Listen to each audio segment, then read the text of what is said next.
Mask লাগাও, mask mask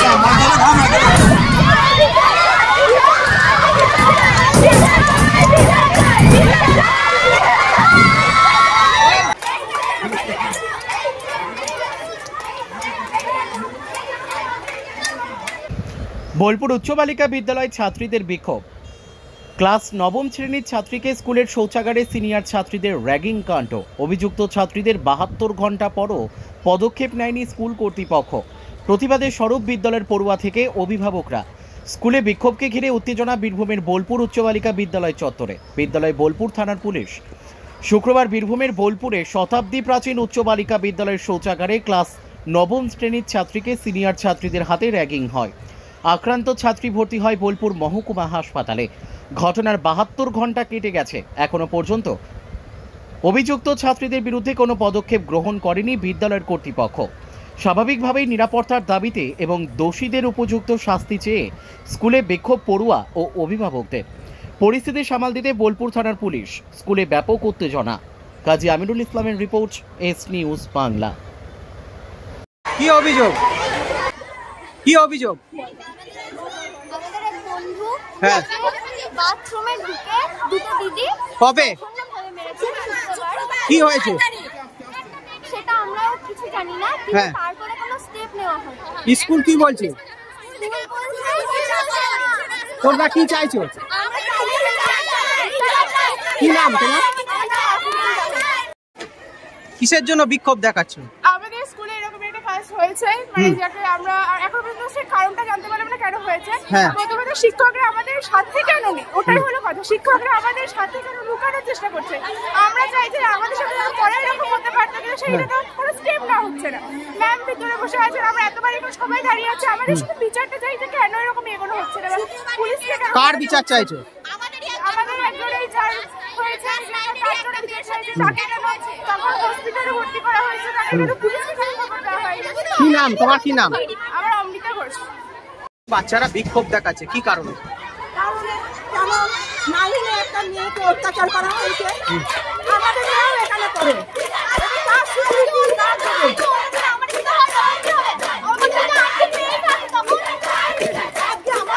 হতে পারে পুলিশ প্রশাসন কিছু ব্যবস্থা হয়নি? জানি না, ওইটা করা হয়েছে নাকি আমি জানি না, বলতে পারছি না। আপনারা কি চাইছেন? আমরা চাই যে বিচার চাই, ওকে এমন ভাবে শাস্তি দেওয়া হোক যেন কোনো স্কুলে ভর্তি না হতে পারে। আপনার নাম? আমার নাম অনুশ্রী ঘোষ। আজকের দিনটা সব থেকে কলঙ্কিত দিন। গত শুক্রবার প্রত্যেকেই সোশ্যাল মিডিয়ার মাধ্যমে খবরের মাধ্যমে ঘটনাটি জেনে গেছে কি ঘটনা। সেই ঘটনার মধ্যে কতটা সত্যতা মিশে আছে এবং কতটা মিথ্যা পরিবেশিত হচ্ছে সে সম্পর্কে আমরা কেউই স্বচ্ছভাবে ঘটনাটা জনগণ পর্যন্ত এবং অভিভাবক পর্যন্ত পৌঁছাতে পারছি না। শুক্রবার একদম শেষের দিকে ঘটনাটি ঘটে। আমরা শিক্ষিকারা প্রত্যেকেই ঝাঁপিয়ে পড়ি মেয়েটিকে উদ্ধার করা বা তাকে শুশ্রূষা দেওয়া, তার গার্জেনের হাতে তুলে দেওয়া এবং চেষ্টা করি আমরা নিজেদের মতো করে এই ঘটনাটিতে খুঁজে বার করা, যদি কেউ দোষী থাকে সেই দোষী ব্যক্তিকে খুঁজে বার করা বা দোষী মেয়েটিকে খুঁজে বার করা। তার কারণে আমরা কিন্তু চেষ্টা করি 4:45 পর্যন্ত আমরা কিছু চেষ্টা করেও না পেরে অবশেষে আমরা মেয়েদেরকে ছুটি দিয়ে দিই। গার্জেনরা প্রত্যেকেই চলে এসেছিলেন। তার মাঝে প্রধান শিক্ষিকা মহাশয়া এবং আরও অনেক শিক্ষিকাই মেয়েটিকে দেখে আসেন। এই ঘটনা প্রত্যেকেই জানেন খবরের মাধ্যমে। শনিবার দিনকে আমাদের একটি এনকোয়ারি কমিটি, পরিচালনা সমিতি এবং কিছু অভিভাবকদের থাকাকালীন সে সময় আলোচনা হয় এবং সিসিটিভি ক্যামেরাতে সব কিছু দেখে খাতিয়ে একটি কমিটি গঠন করা হয়েছে এটিকে তদন্ত করার জন্য। তাহলে আমাদের হাতে শনিবার যেহেতু উল্টো রথ ছিল, একেবারেই স্টুডেন্ট সংখ্যা কম ছিল, সোমবারটাই স্কুলের হাতে সময় ছিল, যেদিন মেয়েরা প্রচুর পরিমাণে আসে। আপনারা যদি আমাদের রেজিস্টার দেখেন দেখতে পারবেন সোমবার উপস্থিতির হার সব থেকে বেশি থাকে। সেদিনটা আমাদের সময় ছিল মেয়েদের কাছ থেকে আস্তে আস্তে ঘটনাটার রহস্য উন্মোচন করা। সেই সুযোগটাই আমরা পাই না। আজকে সকালে এসে প্রচণ্ড পরিমাণে গার্জেন বিক্ষোভ এবং কিছু মেয়েও বিক্ষোভ দেখাতে শুরু করে, যেটা আমাদের কাছে খুবই কলঙ্কিত। যে স্নেহ এবং ভালোবাসা দিয়ে মেয়েদেরকে আমরা মানুষ করি, প্রেয়ার লাইনে একটা ছোট্ট উদাহরণ দিই, প্রেয়ার লাইনে কোনো মেয়ে পড়ে গেলেও কিন্তু আমরা আদর যত্ন করে তাকে হসপিটালে পাঠাই, তার গার্জেনের হাতে তুলে দিই। এত কিছুর পরেও মেয়েরা আমাদের প্রতি বিশ্বাস রাখতে পারেননি, গার্জেনরা আমাদের প্রতি বিশ্বাস রাখতে পারেননি। সব মেয়েরা নয়, কিছু মেয়ে ক্লাস করেছে, 11, 9 কিছু মেয়ে ক্লাস করেছে। 11 এর ক্লাস অভিভাবকদের অভিযোগ হচ্ছে আজকে তারা ক্লাস কোনো মেয়ে ক্লাস করতে পারছে না। অভিভাবকদের অভিযোগ হচ্ছে যে ক্লাস করতে পারছে না। তারাই অভিভাবক এবং মেয়েরা মিলে যদি 10:30, 11টা থেকে বিক্ষোভ শুরু করেন তাহলে ক্লাস হবে কোত্থেকে? তবু সবকিছু তবু সব কিছু সামলেও আমরা কিন্তু যে যার ক্লাসে আজকে যাই নির্দিষ্ট সময়ে। আমি নিজেই ব্যক্তিগতভাবে 11B সেকশনের ক্লাসে ছিলাম, আমি ওই ক্লাসের ক্লাস টিচার। গৌরী ছিলেন পাশের ক্লাসে 5A-তে ছিলেন, এবং 8-এর সুস্মিতা ছিলেন 11A-তে ছিলেন। আমরা প্রত্যেকেই ক্লাস নিচ্ছিলাম। সে সময় হঠাৎ করে দরজাতে একটা ঠকঠক করে আওয়াজ ওঠে। আমি দরজা ভেজিয়ে, একটা বাইরে শোরগোল হচ্ছিল বলে দরজা ভেজিয়ে ক্লাস নিচ্ছিলাম। দরজা খুলে আমি যখন বাইরে বেরোই বা গৌরী যখন বাইরে বেরোন, দেখেন যে প্রচুর মেয়েদের ভিড়। প্রথমেই মেয়েরা বলে ওই মেয়েদেরকে ছেড়ে দিতে হবে, ওরাও যাবে ওখানে আমাদের সাথে।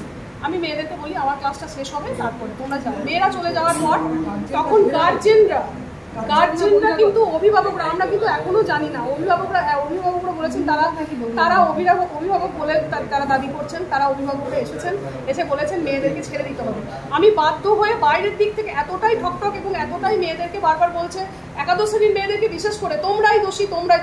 এখনো কিন্তু প্রমাণ হয়নি যে একাদশ শ্রেণীর মেয়েরাই দোষী।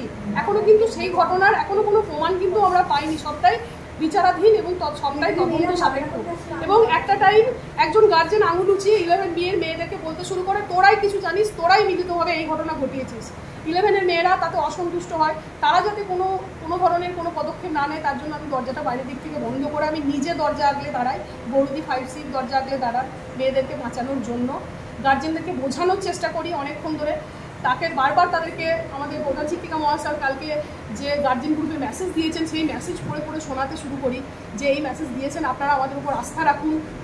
এই হচ্ছে ব্যবস্থা। তাহলে একদিকে বিক্ষোভ চলছে, অপরদিকে আমরা যখন ক্লাস করছি ওই মেয়েদেরও তো একটা নিরাপত্তার ব্যাপার আছে। গার্জেনরা যদি এইভাবে, বা যারা গার্জেন বলে দাবি করছেন, তারা যদি এইভাবে ক্লাসের মধ্যে ঢুকে পড়েন, এবং তাহলে মেয়েদের নিরাপত্তাটা কোথায় যায়? এইটা হচ্ছে আমাদের স্কুলে তো নিরাপত্তা নেই বলা যায়। আমাদের স্কুলে নিরাপত্তা নেই সেটা তো বলবো না। আমাদের তো গেট বন্ধ হয়েছিল, সেই গেট ভেঙে তো ঢুকেছে। আপনারা সাক্ষী না, সেটা যে ছোট গেটটা বন্ধ ছিল সেই ছোট গেটটা তো ভেঙে ঢুকেছে। আমাদের তার প্রমাণ হিসেবে সিসিটিভি ক্যামেরা ফুটেজ আছে, গেট ভেঙে গার্জেনরা ঢুকেছে। আচ্ছা, এখন কি পরিস্থিতি রয়েছে, আপনারা কি স্টেপ নিচ্ছেন? এখন যে পরিস্থিতি, এখন যারা ক্লাস করতে ইচ্ছুক, ক্লাস করতে ইচ্ছুক মানে যে মেয়েরা ক্লাসে এসেছে অবশ্যই তারা ইচ্ছুক, তারা সবার উপরে আস্থা রাখছে, আমাদের সবার উপরে। আমরা ক্লাস নিচ্ছি। আমাদের যেমন আজকে 3:20-তে বলা আছে, 3:20 পর্যন্তই ক্লাস হবে। এবং আমরাও চাই যদি কেউ দোষী হয়, সেই দোষী শাস্তি হোক। কারণ একজন গার্জেনের যেমন মেয়ে, এই মেয়ে কটা কিন্তু 10:30 থেকে 4:30 পর্যন্ত আমাদের কাছে থাকে। কোনো অংশে আমাদের কম মেয়ে নয় কিন্তু তারা। এবং এই যে বিদ্যালয়ের নামে এইভাবে চারিদিকে একটা রটনা হচ্ছে, আমরা চাই যে এই তদন্তের ভিত্তিতে উঠে আসুন, আসল সত্যতা বেরিয়ে আসুন। কারণ আমরা চাই না স্কুলের দুর্নাম হোক, মেয়েদের কোনো প্রোটেকশনের অভাব হোক। কারণ মেয়েদেরকে আমরা প্রোটেকশন দিতে চাই।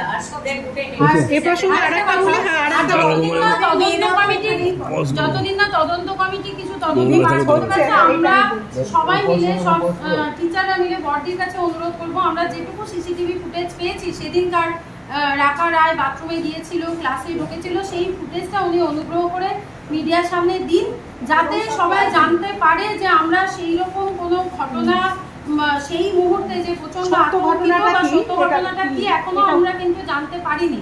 চেষ্টা করেও আমরা জানতে পারিনি। যতদিন আমরা জানতে পারছি ওই ফুটেজটা সবাই দেখুন, মিডিয়াও দেখুক, বাইরের লোকজনও দেখুক, অভিভাবকরা দেখুক। হ্যাঁ, সেখানে টিচারদের কতটা দায় বা স্কুলের কতটা দায়, তাহলে অনেকটাই তাদের কাছে স্পষ্ট হবে। এবং শুধুমাত্র আজকে নয়, গত শনিবারও কিন্তু একাংশ গার্জেন বলে যারা দাবি করছে, আমাদের স্কুলের গেট বন্ধ করতে দেয়নি এবং আমাদেরকে যাচ্ছেতাইভাবে অপমান করা হয়েছিল। সেদিন কিন্তু আমরা পাশে কাউকে পাইনি। কেন আমরা বারবার অপমানিত হবো? আমাদের অপরাধ, মেয়েদেরকে ভালোবাসি, আমাদের অপরাধ যে মেয়েদেরকে আমরা ভালো করে পড়াশোনা করাই, এটা আমাদের অপরাধ। কেন গার্জেনরা ঢুকবে? এটা একটা একটা বালিকা বিদ্যালয়, সেখানে কি যখন তখন গার্জেনরা ঢুকে নিয়ে হামলা করতে পারে? যখন তখন গার্জেনরা আমাদেরকে এইভাবে বলতে পারেন? গার্জেন প্রতিনিধি হিসাবে 3 কি 5 জন ঢুকতে পারেন, কিন্তু যেভাবে গেট ভেঙে ঢুকে যাওয়া হচ্ছে, আমরা মেয়েদের নিরাপত্তা নিয়েও সন্দিহান, টিচারদের নিরাপত্তা নিয়ে এবং স্কুলের অফিসের নিরাপত্তা নিয়েও আমরা প্রচন্ড ভয়ে আছি। ছাত্রীরা মারধর করেছে, এই ঘটনার সম্বন্ধে স্কুল কর্তৃপক্ষ কি ব্যবস্থা নিয়েছে বা স্কুল কি? 4 জুলাই আমাদের শ্রেণীকক্ষে, নবম শ্রেণীর শ্রেণীকক্ষে একটা মেয়েকে 2:03 নাগাদ অসুস্থ দেখা যায়। হ্যাঁ, তখন টিচার আমাকে ওখান থেকে জানান, আর তার প্রাথমিক ট্রিটমেন্টের আমরা ব্যবস্থা করি। এবার মেয়েটা প্রচণ্ড আতঙ্কিত হয়েছিল, শুধু বলতে পেরেছে যে আমাকে মারধর করা হয়েছে। এবার কে বা কারা মারধর করেছে সেটা বলেনি। আমাদের যেহেতু 11-12 ড্রেস হচ্ছে অরেঞ্জ কালারের, সেগুলো অরেঞ্জ কালারের জামা পরেছিল, সেরকম বেশ কিছু মেয়ে ছিল। এবার কে বা কারা সেটা কিন্তু সে আইডেন্টিফাই করতে পারেনি বা কারো নামও সে বলতে পারেনি। আচ্ছা, বলছি আজকে স্কুলের পড়ুয়াদের দাবি হচ্ছে যে ঘটনায় যারা এখনো পর্যন্ত কেন চিহ্নিত করা গেল না এবং আমাদের নিরাপত্তা কোথায়, এই নিয়ে তারা ক্লাস বয়কট করে বিক্ষোভ দেখাচ্ছে, এটাকে নিয়ে কি বলবেন? শুনুন, আমাদের একের পর এক সমস্ত যেদিন 4 জুলাই ঘটনাটা হয়েছে, আজকেই আমরা মানে গতকাল আমি একটা গার্জেনদের সমস্ত গ্রুপে 5 to 12 পর্যন্ত গার্জেনদের একটা মেসেজ পাঠিয়েছিলাম যে 4 জুলাই যে ঘটনাটা ঘটেছে সেটার জন্য মানে একটা দুর্ভাগ্যজনক ঘটনা, অনভিপ্রেত করতে পারে, সেটার জন্য কেউ প্রস্তুত ছিল না। এবার তার এটা যতটা স্টুডেন্টসদের খারাপ লাগছে ততটাই আমাদের খারাপ লাগার বিষয় যে স্কুলের মধ্যে এরকম একটা ঘটনা ঘটলো আর একজন মেয়ে অসুস্থ হয়ে স্কুল থেকে চলে গেল। আমরা প্রাইমারি ট্রিটমেন্ট যা করার করেছিলাম, তারপরে যখন মেয়েটা কথা বলার অবস্থায় ছিল না, আমরা চাইছিলাম বারে বারে মেয়েটা যাতে একটু কথা বলতে পারে, কিন্তু যখন দেখছি যে কোনো মতেই সে কথা বলতে পারছে না, আধ ঘন্টা আমরা একটু রেখেছিলাম, তারপরে তার বাবাকে কল করা হয়। এবার তার বাবা সিআর হসপিটালে নিয়ে যায়। স্কুল কর্তৃপক্ষের তরফ থেকে কি কোনো তদন্ত কমিটি গঠন করা হয়েছে? হ্যাঁ, স্কুল পক্ষের মানে এটা এডুকেশন ডিপার্টমেন্ট সিবিডিআই স্কুলকে অলরেডি নির্দেশ দিয়েছে যে একটা ইনকোয়ারি কমিটি আমাদের ফর্ম করতে হবে। সেই ইনকোয়ারি কমিটি রিপোর্ট অনুসারে যা রিপোর্ট দেবে সেটা আমাদেরকে প্লেস করতে হবে। তারপরে ওই মানে তদন্ত কমিটি রিপোর্টটা পর্যালোচনা করবে ম্যানেজিং কমিটি। ম্যানেজিং কমিটি পর্যালোচনা করার পর একটা গার্জেন কল করা হবে, সেই ক্লাস নিয়ে সেটা এমসি সিদ্ধান্ত নেবে। হ্যাঁ, তারপরে সেই সিদ্ধান্ত অনুযায়ী গার্জেন মিটিং কল করে গার্জেনদের কি মানে ওনারা কি মতবাদ রাখেন, ওনারা কি পরামর্শ দেন স্কুলকে শিক্ষাবদ্ধ রাখার জন্য, নিরাপদ রাখার জন্য স্টুডেন্টসদের ক্ষেত্রে। মানে আমরা সিকিউর একটা এনভায়রনমেন্ট দিতে চাই, মানে স্টুডেন্টস ফ্রেন্ডলি এনভায়রনমেন্ট, এটা আমরা স্কুলের পক্ষ থেকে স্টুডেন্টসদের দিতে চাই। একটা সিসিটিভি ক্যামেরা প্রসঙ্গ উঠে আসছে। হ্যাঁ, সিসিটিভি ক্যামেরাতে সেদিনও আমরা দেখেছি, মেয়েটা যখন বললো আমরা তখনই সিসিটিভি ফুটেজটা দেখার চেষ্টা করি, কিন্তু সিসিটিভি ফুটেজে সেদিনও আমরা সেই মেয়েটাকে ছাড়া কাউকে দেখতে পাইনি। হ্যাঁ, আজও বেশ কিছু স্টুডেন্টস দেখতে চাইছিল, তাদেরকে দেখানো হয়েছে যে সিসিটিভি ফুটেজে ওরা যেটা বলছে, ওদের যেটা অভিযোগ যে 11-12 মেয়েরা নির্যাতন করেছে, কিন্তু 11-12 মেয়েদের কাউকে দেখা যায়নি। সেই সিসিটিভি ফুটেজটা আমরা পরে খবরে দিয়ে দেবো। কি কি ব্যবস্থা নেওয়া হবে এরপর? এটা নেওয়া হয়েছে বললাম তো, একটা এনকোয়ারি কমিটি ফর্ম করা হয়েছে। এনকোয়ারি কমিটির রিপোর্ট অনুসারে এমসি ডাকা হবে, এমসি গার্জেনদের একটা মিটিং আহ্বান করা হবে। এইটা দিদি, এখনো পর্যন্ত ছাত্রীরা আতঙ্কিত রয়েছে এবং তারা বাথরুমে একা যেতে ভয় পাচ্ছে বলে অনেকে দাবি করছে। তার প্রেক্ষিতে তারা আমাদের ঘটনাটা ঘটেছে শুক্রবার 3টের পর, 3:30 পর্যন্ত আমরা মেয়েটাকে নিয়ে ব্যস্ত। হ্যাঁ, আমরা দেখছি মেয়েটা এতটা আতঙ্কিত কেন হয়ে পড়েছে, তাকে কী করে সুস্থ করা যায়, আর সে সুস্থ হয়ে যাতে একটু কথা বলতে পারে, সে যাতে জানাতে পারে স্কুলকে যে কীভাবে তার উপরে নির্যাতনটা করা হলো, কে বা কারা করলো, অপরাধী কারা, এটা কিন্তু আমরা দেখার চেষ্টা করেছি। কিন্তু সেই দিন আমরা 5:30টার সময় স্কুল থেকে বেরিয়েছি সিসিটিভি ফুটেজ থেকে, তারপরেও আমরা পাইনি। তারপরে ডিআই অফিস থেকে এসেছেন, গার্জেনরাও এসেছেন, সেই আমরা ফুটেজটা দেখেছি, তার সেখানেও দেখতে পাইনি। আজকে গার্জেনদেরও দেখা হলো। এখন মানে এমসি যেটা আমাদের পরিচালনা সমিতির একটা জরুরি মিটিং ছিল শনিবার দিন, সেখানে সিদ্ধান্ত নেওয়া হয়েছে আরও সিসিটিভি ক্যামেরা দেওয়া হবে, আরও স্টুডেন্টসরা যাতে এখানে নিরাপদ থাকতে পারে সেই বিষয়ে আমরা দেখব বিষয়টা। Thank you madam.